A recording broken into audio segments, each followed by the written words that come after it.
Hey everyone, welcome.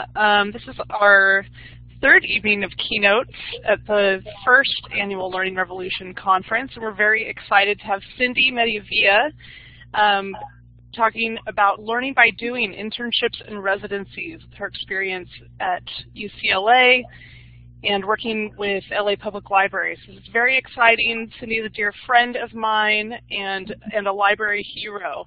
So I'm very excited to be introducing you. Thank you. Thanks everyone for coming. All right. I'm going to move through here. I want to thank ClassFlow, our sponsor for this event, and of course Blackboard Collaborate for allowing us to use this great platform.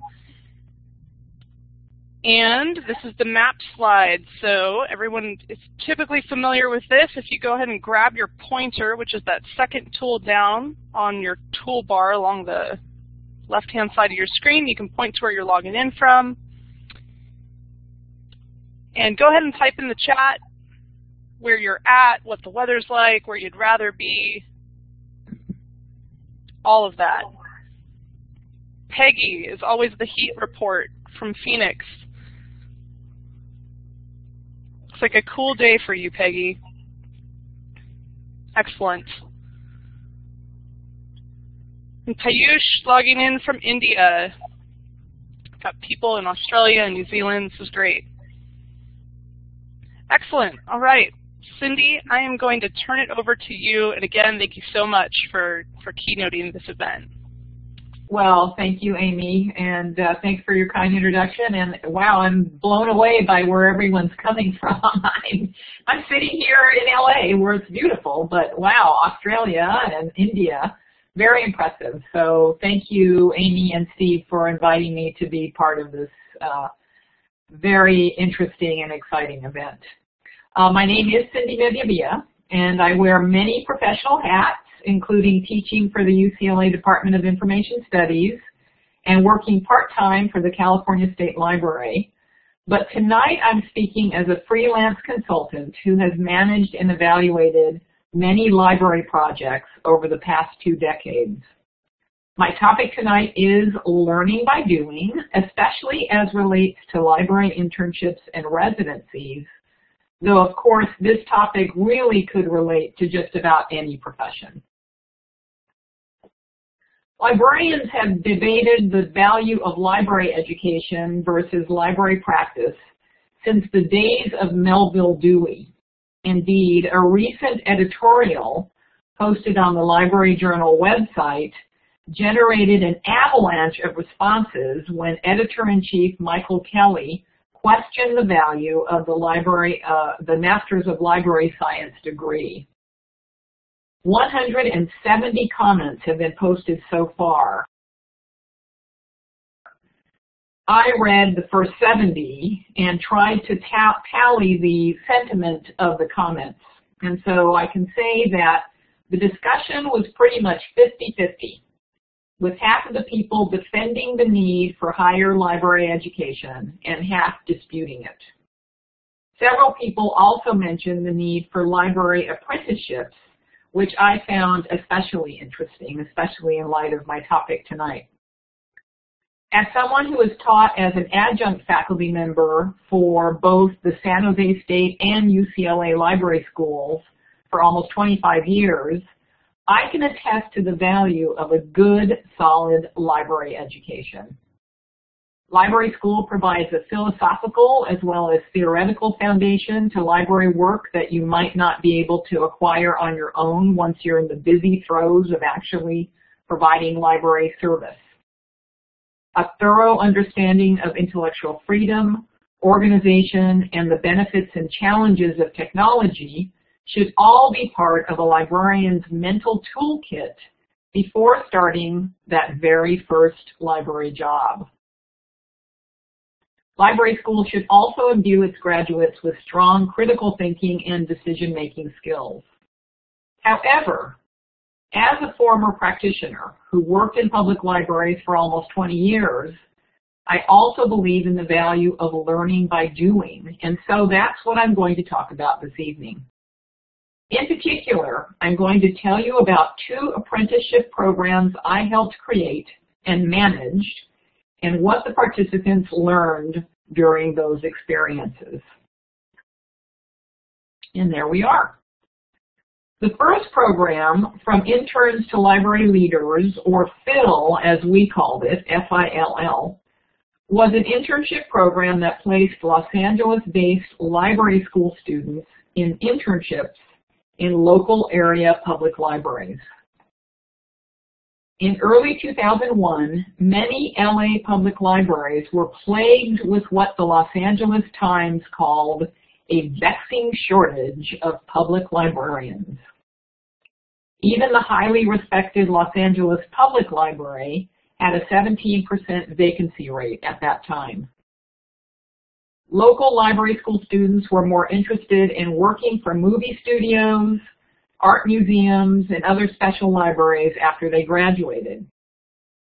Students thought public library salaries were too low and, quite frankly, considered public librarianship one of the least sexy types of librarianship, despite the fact that we look pretty darn good on that LJ cover, I must say. That's me on the left, and then 2 of the students who went through the internship program. We're so sexy. Thank you, Amy. I saw your comment. Very good. Okay. So to lure students into public librarianship, the PHIL program provided a hefty stipend for interning in LA area public libraries.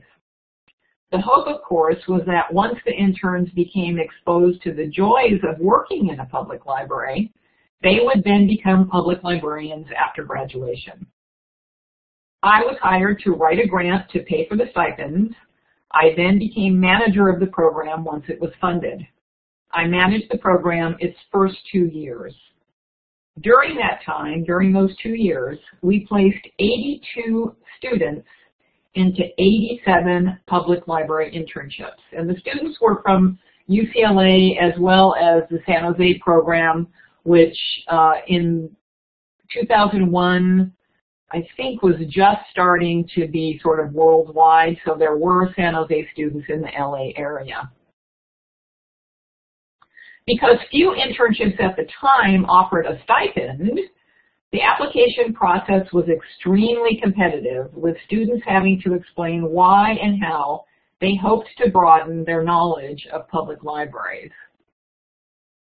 If an intern already had library experience, that person was then purposely assigned to another department so he or she could learn a whole new set of skills.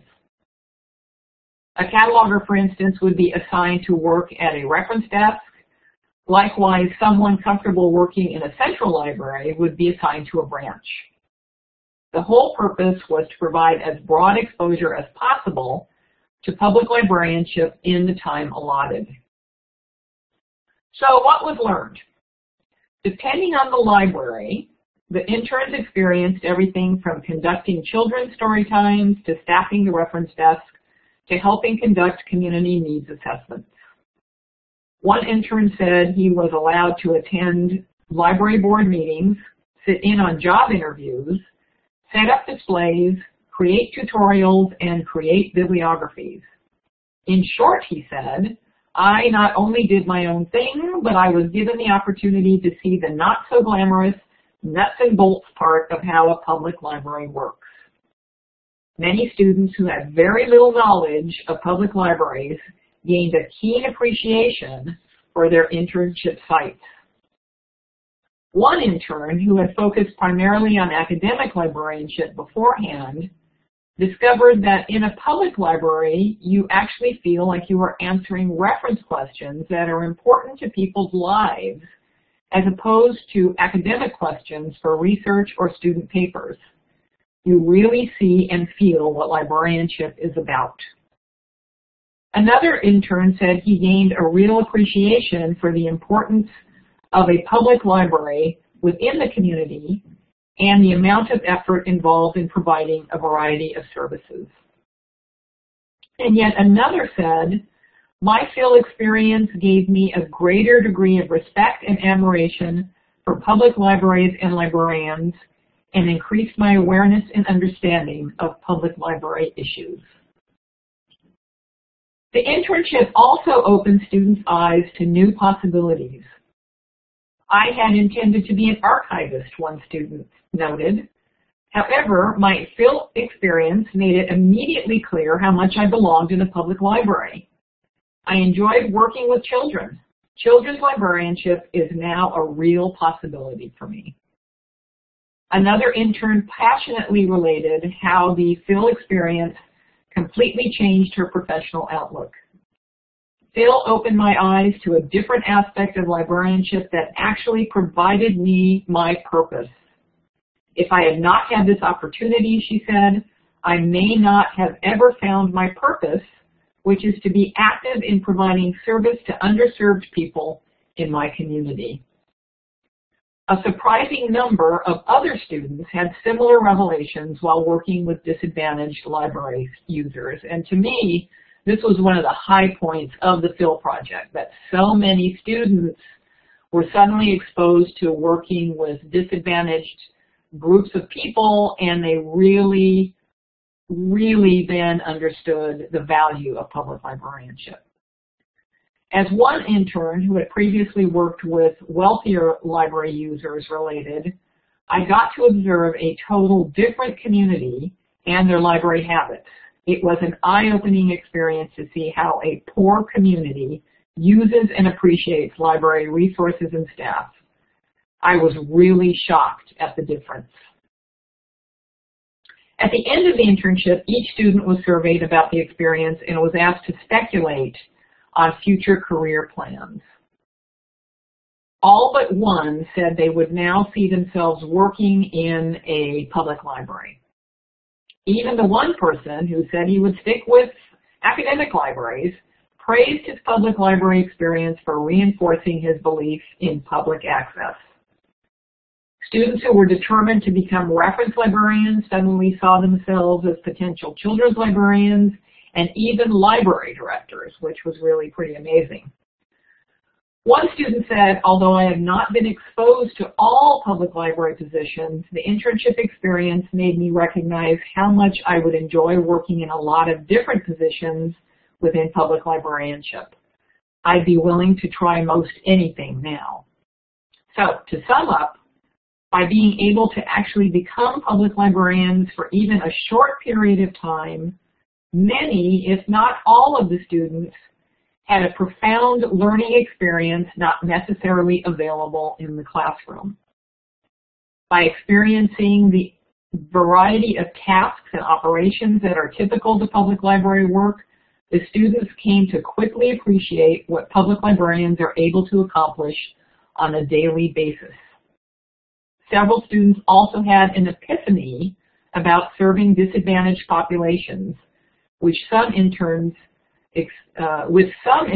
experiencing a profound change in their service attitude.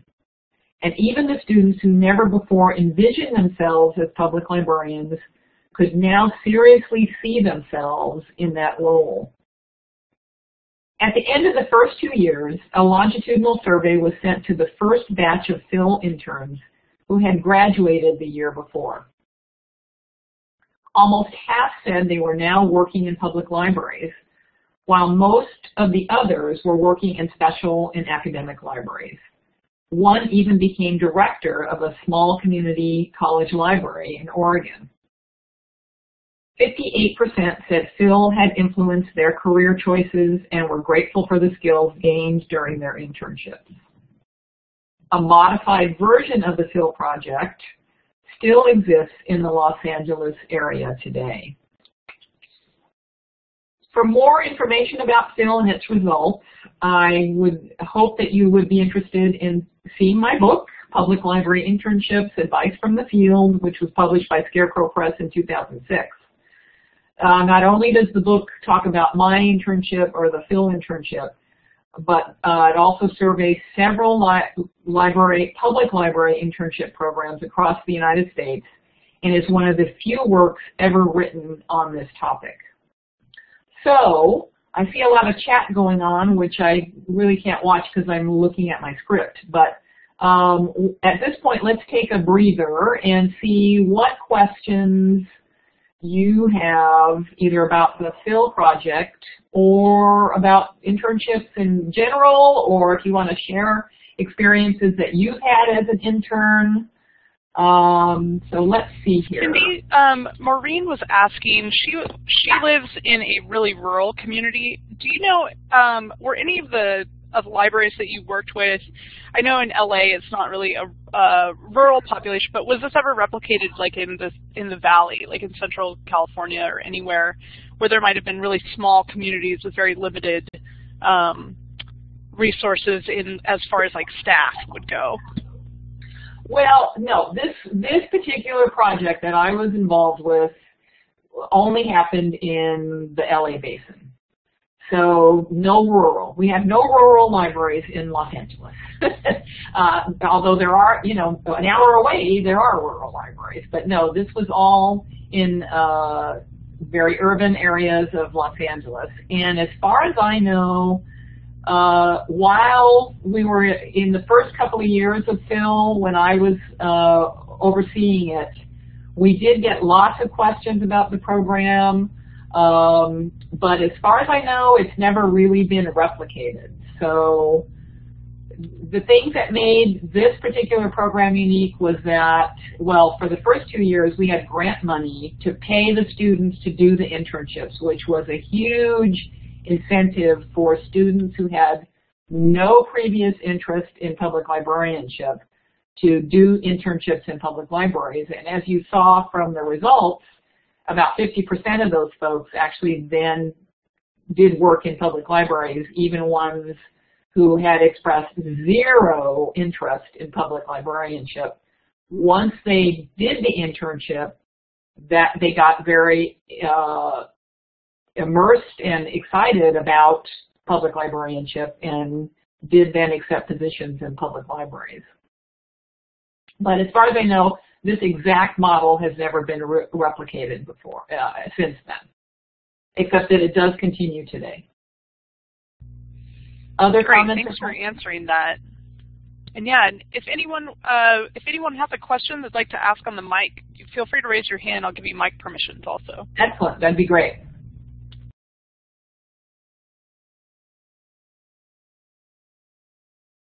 Any comments out there? Any experiences that you want to share? Where does the funding, oh, this is a good question from Peggy. Where does the funding come from for the program now? The program was originally run out of a regional system here in the Southern California area called the Metropolitan Cooperative Library System. That group of libraries has a different name now. It's called the Southern California Library Cooperative. And I believe that there's still money attached to the Phil program, that libraries themselves understand the value of having students come in and not just do like a regular internship. These internships tend to be more enhanced. And so the libraries themselves, I believe, still come up with not as much money as it started off with, but at least some money to give to the students who end up being interns. And I teach at UCLA, and I know that it's a big deal to students to be Phil interns. They very proudly, I think even if there was no money attached, they very proudly include that on their resumes, and it's still competitive to participate, so it is still a very prestigious program with or without money. Other questions?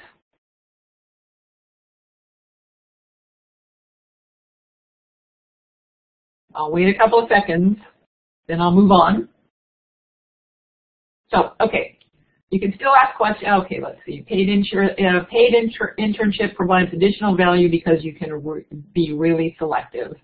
And what we found is, at least when we had the big stipends, and I'll tell you, it was $3,000 per internship. So you can see why it was so prestigious and competitive, it really added a layer of professionalism and made the libraries treated the students very professionally, and the students really felt like they were being treated as colleagues, as opposed to some internships. My impression is that students go away feeling like, they're just treating me like a student. So yeah, this was a very, very special project.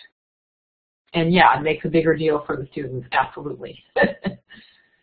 Okay, I'm going to go ahead and move on, but please, there'll be time at the end as well to ask about anything that we talk about. So if you have more questions about internships, that would be a good time for that. Okay, so we're going to scoot ahead now to about 10 years, to the year 2011, when longtime colleague Martin Gomez contacted me about a project he was starting at the Los Angeles Public Library, where he was then the library director. Martin explained that his library's foundation, the funding group, had gotten a grant to start a residency program at LAPL. And by the way, this is a beautiful picture of the Central Library, Los Angeles Public Library. I'm guessing shortly after it opened in the late 20s, early 30s. Martin explained again that his library foundation had gotten a grant to start a residency program at the library. Did I know anyone who might be interested in helping create the program? After discussing the project further and meeting with folks from the foundation, I was asked to head the project. My first task was to figure out what LAPL's residency, which we ended up calling the Innovation Leadership Program, might look like. Now, for those of you who don't know, residencies are 1 to 2 year full-time apprenticeships offered to new librarians, usually just by academic libraries. There's a rich tradition in academic libraries going back to the 1970s of academic library residencies. The purpose of the residency is to provide recent library school graduates with an opportunity to gain temporary hands-on experience before moving on to permanent employment. Although employment is not guaranteed at the end of the experience, the residency does provide enough well-rounded exposure to real-life librarianship that the resident can feel confident when competing for a permanent job. Residencies differ from internships in that they tend to be longer and broader in scope, at least a year long versus a single school term for an internship, and are meant for new librarians rather than just for library school students. So residencies are a postgraduate appointment. Like I've already mentioned, the majority of residencies are typically offered by academic libraries. However, I did find an example of a small public library in Darien, Connecticut that had recently conducted 2 very successful residency cycles. I therefore talked to the folks in Darien, as well as talking to some academic librarians while researching residency programs. I also did an extensive literature search to identify the elements needed for a successful residency. Although no one residency model exists, certain characteristics do emerge when comparing the various programs that exist in the United States. Again, most of the programs are 2 years long. During the first year, residents rotate through 3 to 4 library departments to get a broad overview of the organization as well as librarianship in general. During the second year, the residents tend to focus on a particular area of specialization, resulting in a capstone project that benefits either the library or the profession at large. In academic libraries, the cohorts tend to include 1 to 7 residents who are, of course, recent library school graduates. And what they have found is that the larger the group, the more quickly the participants learn, because the student or the residents are bouncing ideas off of each other and sharing their new knowledge with each other. Plus, with a larger group, a feeling of camaraderie naturally develops. So the bigger the group, apparently, the better. Having a mentor who is not the person's supervisor is another important feature of many residencies, as is diversity.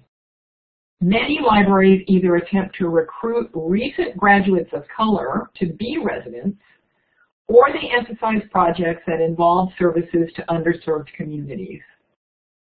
And finally, most residency programs offer participants a variety of professional development opportunities, such as outside workshop training and encouraging visits to other libraries, as well as paid attendance at local, state, and national conference. So you can see that a lot of attention and effort are placed on the new librarian residents. Now, LAPL decided to embrace all of these aspects when designing its residency program. Excuse me for a minute, I'm going to cough. Okay. The Innovation Leadership Program rotates its residents among branches and departments of the Central Library. After the rotation period, the residents are then tasked with creating a specialization project that will improve LAPL services. The LAPL residency cohort includes 2 residents who graduated from library school during the previous year. And so far, the cohorts have been comprised of a diverse group of team members. So the diversity element is there as well. And LAPL supports professional development through paid conference attendance, as well as in-house workshops and trips to observe other innovative libraries. But you noticed I didn't talk about mentor relationships, and that is what makes, I think, one of the things that makes LAPL's residency really unique, in addition to the fact that it's in a public library and not in an academic library. While most residency programs focus on the development of recently graduated librarians, the Innovation Leadership Program also emphasizes the grooming of future library directors. And so there are actually 2 development tracks in LAPL's residency program. The first one provides new librarians, the residents, with real-world experience in a major urban library, while also creating a strong executive leadership experience for mid-level managers who we call fellows, who it is hoped will one day become the next generation of library directors. To accomplish these 2 objectives, the residents are paired with 2 experienced LAPL middle managers who in turn provide guidance and mentoring during the residency experience. So how did we roll out this truly unique public library program? Because funding for the initial ILP grant was for 1 year only, it was decided to pilot a 6-month residency before more funding was pursued for a 2-year program. The pilot residents worked in a branch and the Central Library for several weeks before completing a capstone specialization project in separate branches. Coincidentally, both residents chose projects that involved creating programming for underserved teens, and I have to say that both programs, each program was just phenomenal. They really did a fabulous job reaching out to the teens. Although it was challenging squeezing an experience that would normally take 2 years to accomplish into 6 months, The pilot exceeded all expectations, and so funding was acquired for another longer 2-year pilot, which is currently in its 2nd year. So let me describe the 2-year program that we're in the middle of right now. During the 1st year of the current 2-year residency, 2 residents rotated among 4 locations, experiencing a myriad of library operations and issues. The residents were also partnered with longtime LAPL employees who had recently been promoted into upper middle management positions themselves. Together, this team has visited public libraries in New York City, San Francisco, Atlanta, Colorado, and Arizona. They have also attended and presented at several library conferences, including ALA, the Public Library Association, and the California Library Association, and they are now in the process of launching their specialization projects. I no longer oversee the program, but I am the project evaluator, and so I can report on what the participants learned during the 6-month pilot, as well as what's been learned so far during the 2-year residency. And here are my findings so far. The residents in particular have learned how to adapt to change in a new environment, while conversely learning exactly how slowly change diffuses through a large organization. And sort of the irony here is that the residents are in the midst of a whirlwind of new experiences and learning to adapt to changes, moving from one branch to another branch to the central library, while all at the same time observing just how slowly innovation kind of creeps through a large organization like LAPL. So it's been an interesting sort of dichotomy of what we're experiencing or what we're seeing in this project.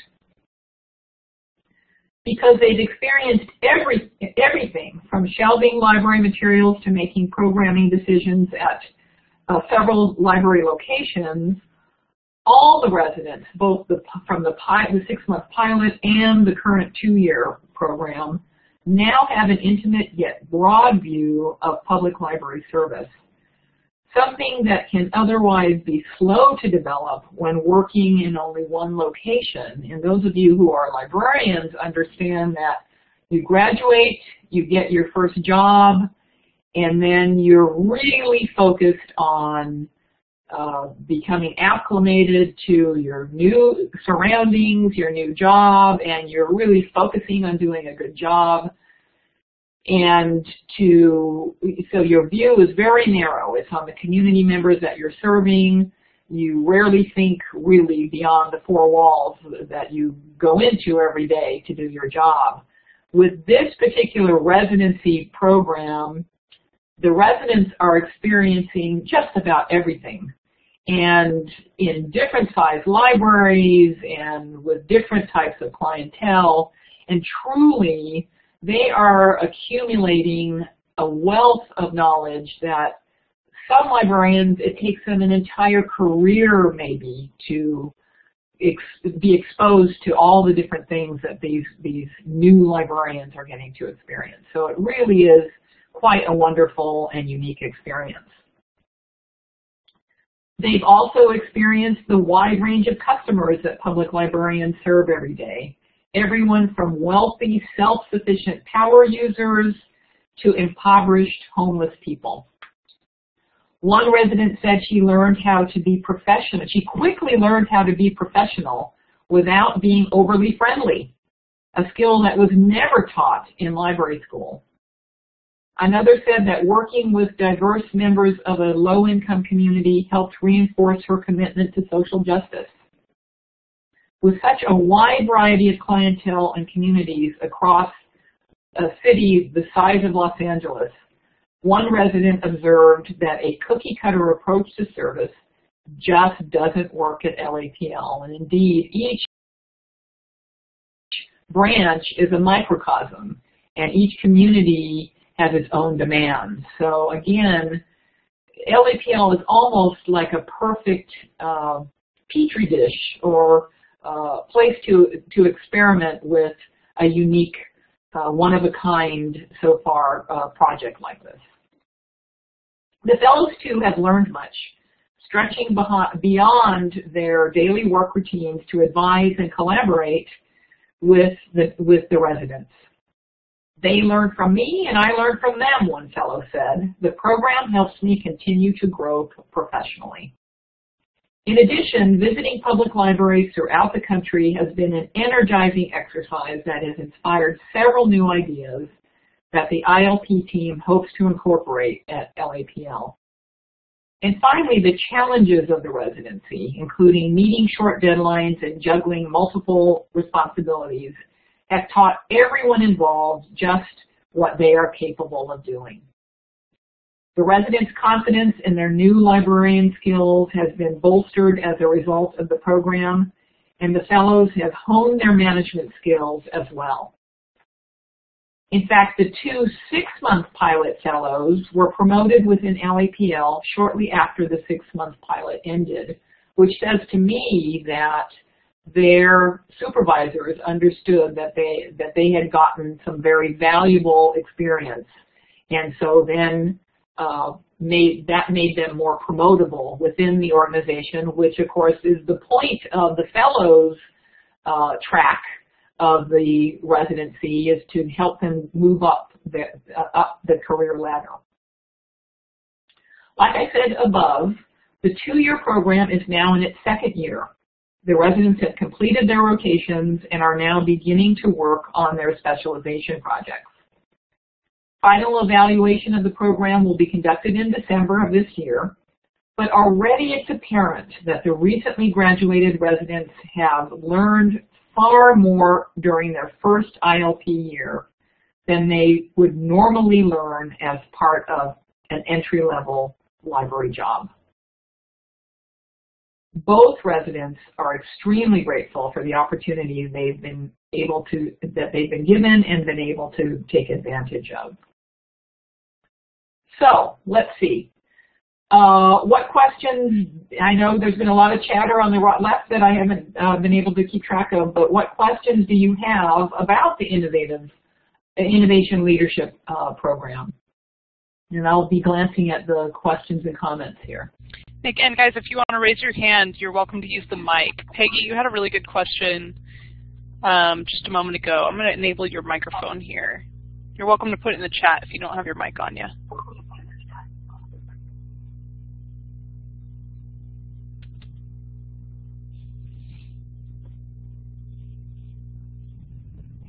I see that Peggy is a former pre-service program coordinator, identifying and matching student teachers and interns with mentor teachers. Yeah, Good. I think that was Peggy's question, is how do you go about finding good mentors for different residents of the program? Yeah, that's an excellent question. We did everything by application.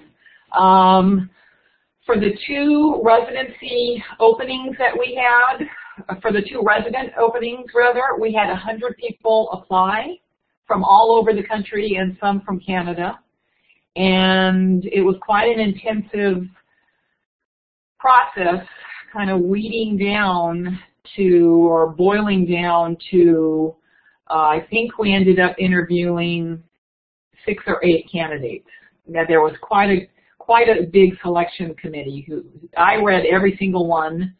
One of my colleagues also read every single application, and then we had other people reading different groups of applicants. The in-house for the fellows, lots of people were recruited and encouraged to apply, but they also had to undergo an application process. I believe all in-house fellow candidates were interviewed. And, you know, as arduous as these processes sometimes are, this is an example of, and also with this 6-month pilot, of really the cream rising to the top with both groups of people. So that's how we did it. It was an application process and an interview process, and the best people were assigned the positions. Other questions or comments? And looking at your comments here, let's see. Let's see, Amy, if this is Tarita. If I've seen any stipulations, it's more that you have to be X years out of library school. Let's see here, intended for newer grads. Peggy says, I love the idea of capstone projects. We required all of our pre-service teachers to complete action research projects. Very good. Valuable skills, absolutely. And Amy's saying that her supervisor, her library supervisor, has encouraged a sort of capstone project as I come to the end of my temporary position. Yeah, very good. That's a wonderful thing to do. You learn so many skills doing that, and plus, what a wonderful reward for you to have this wonderful thing that you did that you can use to market yourself with. Look at what I accomplished. This internship, is there a fee to pay? I'm not exactly sure what that question means. If you're asking if the residents are paid, they are. They're paid employees. Just they are paid employees like a librarian, an entry-level librarian one position. And let's see, more related to finding librarians, libraries that would provide the best learning experiences for the residents. Well, yeah, again, this is one library, LAPL, doing this, so they have a pretty intimate knowledge. The people who made the decisions on who should be appointed, they had a pretty intimate knowledge of all the people who were applying for the positions. If it was broadened out to multiple libraries, that might be a little more difficult to make those decisions. I agree with you.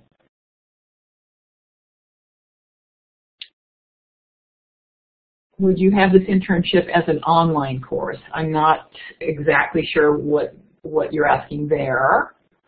A self-paced course. Yeah.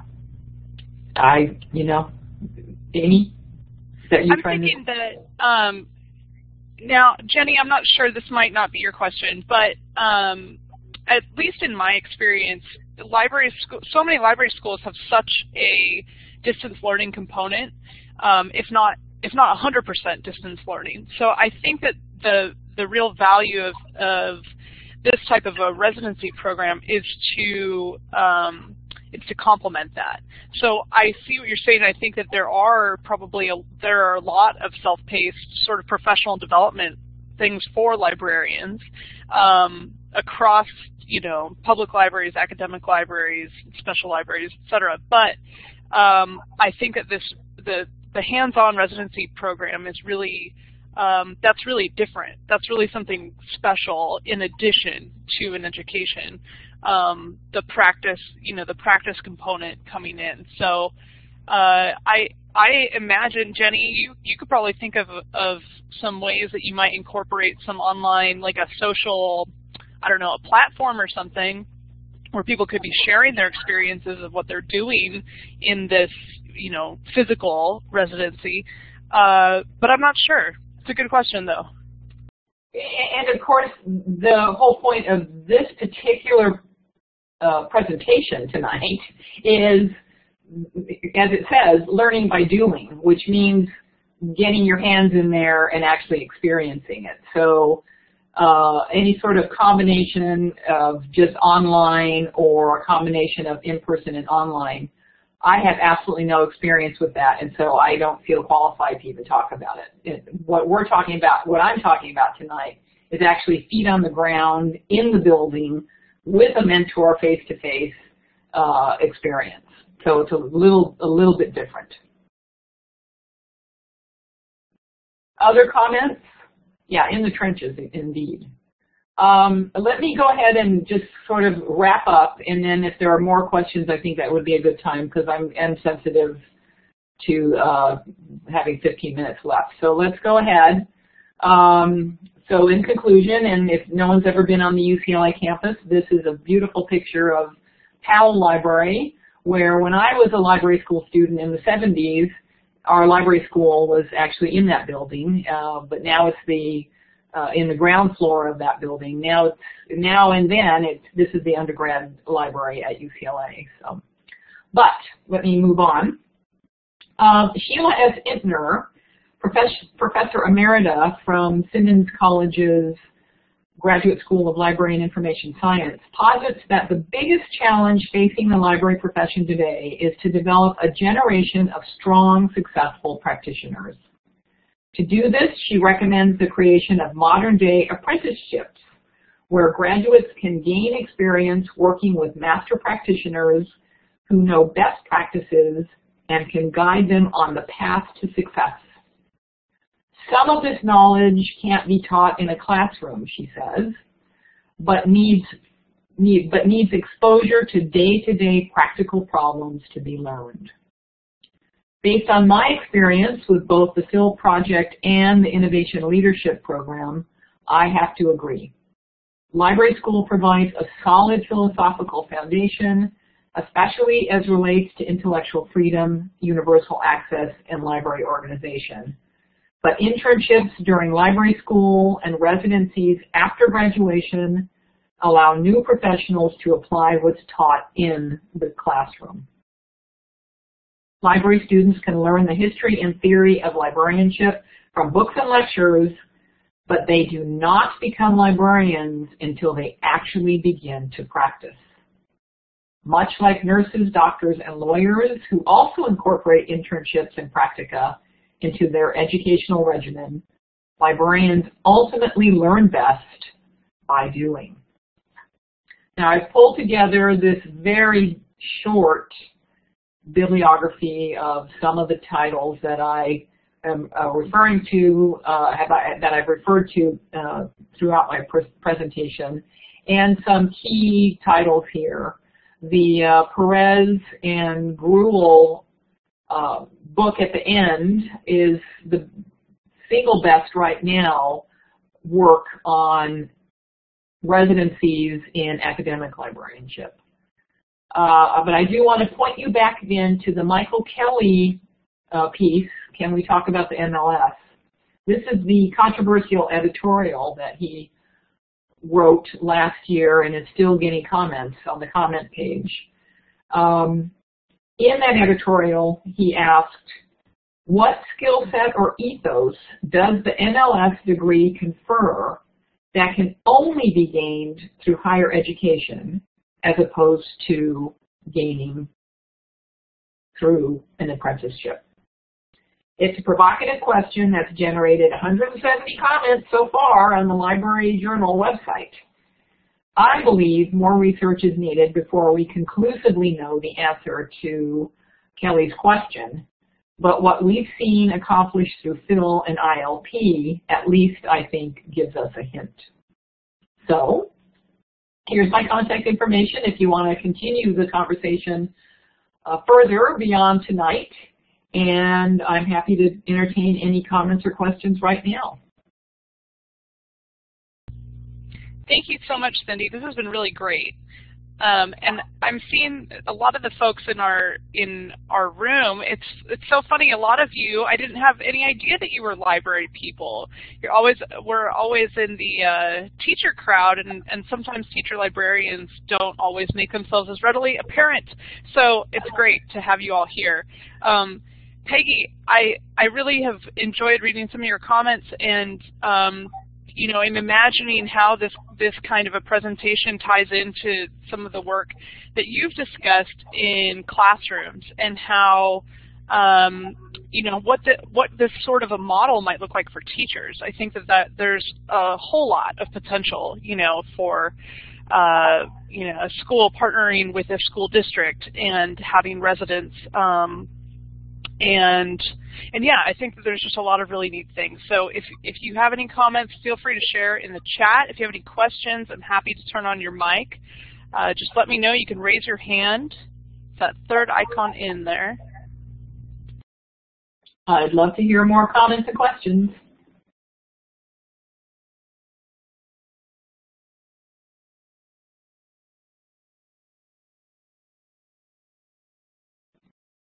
And if you're from another discipline, whether or not you have, I'd love to know if you have internships and residencies as well.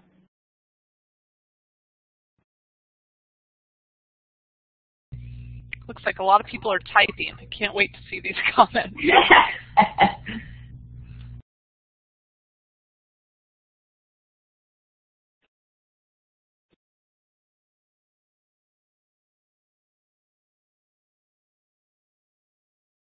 Yeah, there's a lot of power in the post-degree residency. I agree. It really has.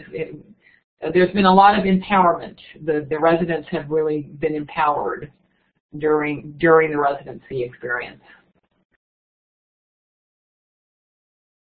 Is there a process in getting school library connected with community libraries? This would be fantastic. Yeah, we've been working towards that for about 150 years. So if you have the solution to that, that would be wonderful. You know, it would be wonderful if schools and community libraries worked more closely together. Somehow, it just hasn't happened yet.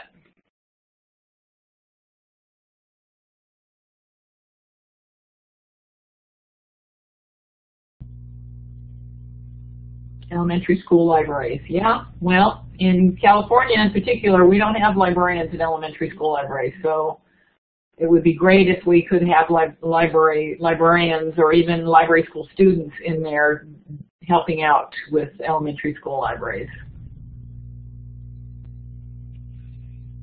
Yeah, definitely. And you know, just responding to some of your comments about, you know, how to connect with the communities.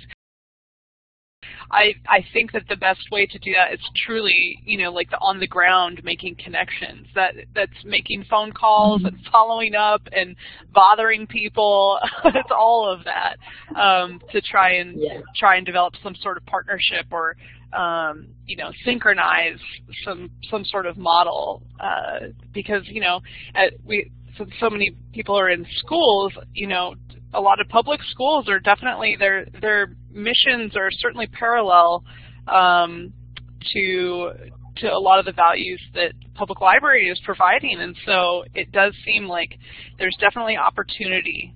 So I would suggest picking up the phone or shooting emails.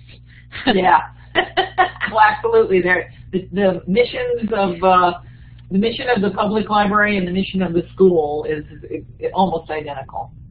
And thank you to Tarita for reminding us of the residency interest group, which I'm a member of, and the link there, very good. It's a great website, very informative.